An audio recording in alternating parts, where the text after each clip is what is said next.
Good morning, everyone. Welcome to Seeds of Faith.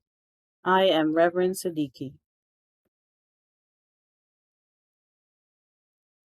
The seed for today is Be Better, Be Humble. This story is told in Luke 18, verses 9 to 14. There were some people who thought that they were very good and looked down on everyone else. So Jesus told them this story. One day there was a Pharisee and a tax collector. Both went to the temple to pray. The Pharisee stood proudly away from the tax collector. After all, he had a reputation for living by God's rules and for doing good deeds. Tax collectors were known for their cheating and stealing. The Pharisee prayed loudly, "God, I thank you that I am not as bad as other people." Then the Pharisee proudly told God, "I am not like those who steal, cheat, or take part in adultery. I thank you that I am better than this tax collector.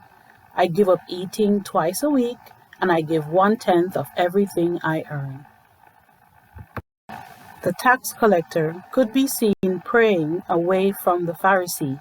He was so ashamed he would not even look up to heaven. He beat on his chest because he was so sad. He said, "God, have mercy on me. I am a sinner."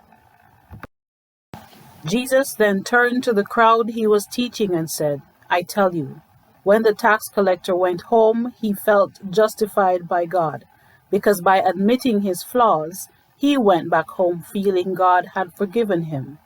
But the Pharisee went back home without feeling forgiven, because he did not think that he needed it." Jesus says, "Everyone who makes himself great will be made humble, but everyone who makes himself humble will be made great." So here is the seed for this week. As followers of Jesus, this story reminds us that God does not expect us to be perfect. God knows our flaws and willingly receives us as we are and begins the process of leading us in the direction of healing and new life. But it takes humility to admit our flaws.